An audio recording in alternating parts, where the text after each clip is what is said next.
नमस्कार, मेरा नाम मुकेश पांडे सौरभ है और मैं Nav Chetna agro centre producer company limited जो उत्तर प्रदेश में 2000 एफपीओज में दूसरे स्थान की टॉप एफपीओ है, उसका सीईओ हूँ। नव चेतना का एस्टेब्लिशमेंट जनवरी 2019 में हुआ था 28 तारीख को। तब से आज की जो यात्रा है, लगभग 4 सालों की यात्रा में हम वर्मी कंपोस्ट से अपने जीवन यात्रा को शुरू किए थे। 2 वेट के वर्मी कंपोस्ट से आज हम 2000 वेट के वर्मी कंपोस्ट पे पहुंच चुके हैं।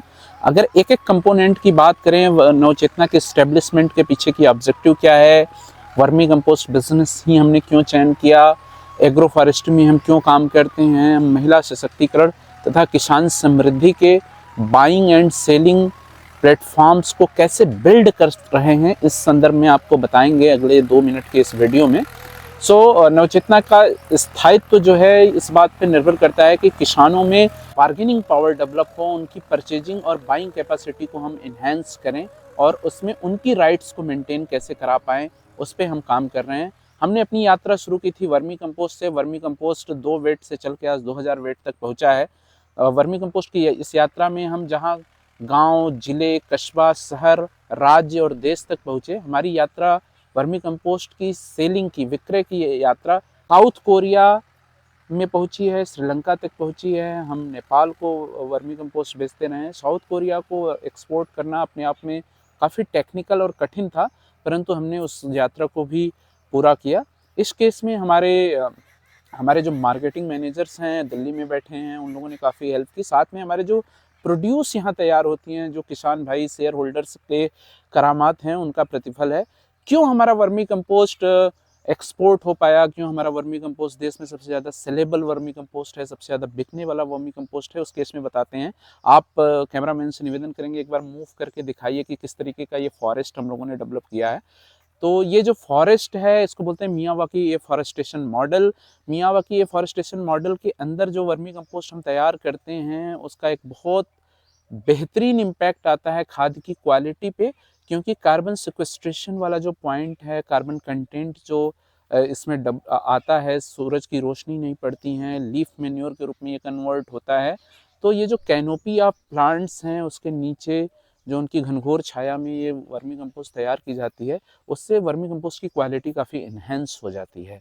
और ये जो क्वालिटी की बात कर रहे हैं, क्वालिटी और एक कारणों से इन्हेंस होती है क्योंकि ये गंगा के किनारे वर्मी कंपोस्टिंग का काम हो रहा है, जहाँ पे ज़्यादातर गंगा तिरी गाय पाई जाती है। गंगा तिरी गाय A2 मिल्क प्रोड्यूसर काउज होती हैं। उस केस में हम लोगों ने ये एक्सपीरियंस किया है कि जो उनकी डंग है, जो काउ डंग है, that is very effective for making vermi compost.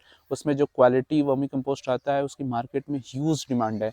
आज हम वर्मी कंपोस्ट को न सिर्फ नर्सरी में बेच रहे हैं, बल्कि हम जिला उद्यान विभाग, कृषि विभाग और नाबार्ड के तहत चल रहे वाड़ी प्रोग्राम में बेच रहे हैं। साथ साथ हम हिंदुस्तान के 12 से ज़्यादा राज्यों में वर्मी कंपोस्ट की सेल कर रहे हैं।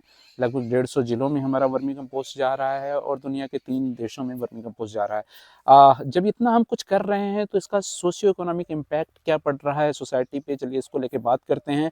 सोशियो इकोनॉमिक इम्पैक्ट को देखते हुए आपको बताना चाहेंगे कि हमने वर्मी कंपोस्ट में सिंस जो नॉन हजर्डियस पार्ट ऑफ वर्क है, इसमें जहाँ मेहनत कम होता है, जहाँ खतरा कम है, वहाँ पे हमने महिला शेयर होल्डर्स को इन्वॉल्व किया है, महिला उद्यमियों को जोड़ा है, जिसमें आज ये वर्मी कंपोस्ट न सिर्फ एक सेंट्रलाइज मॉडल में काम कर रहा है, बल्कि डिसेंट्रलाइज होकर 367 से ज़्यादा जगहों पे सीखड़ ब्लॉक के विभिन्न क्षेत्रों में काम हो रहा है, जहाँ पे महिलाएं 2 बेड 4 बेड लगा के वर्मी कंपोस्ट बनाती हैं।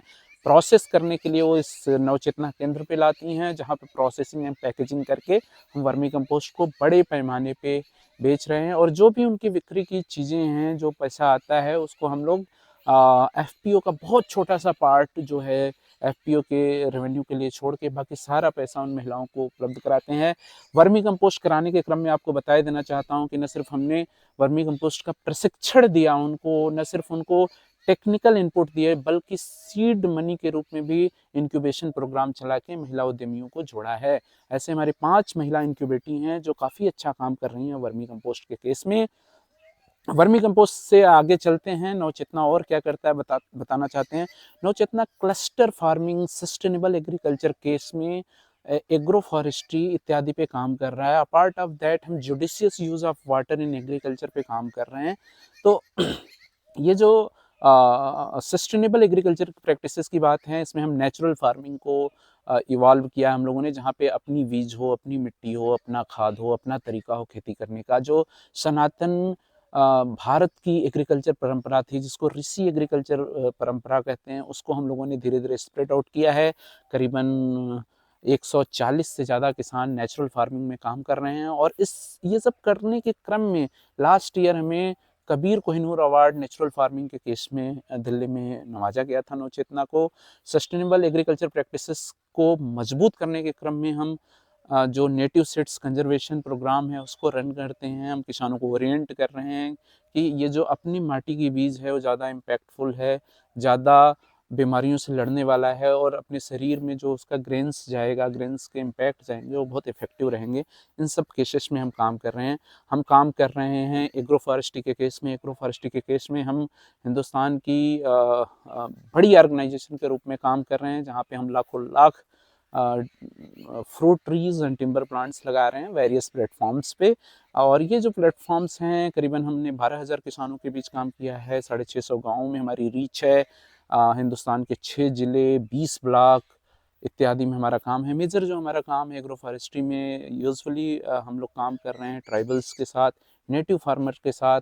ऐसे डिग्रेडेड लैंड पे जहाँ पे शायद घास उगना कठिन था, वहाँ पे आज हमने एग्रो फॉरेस्ट्री डेवलप की है।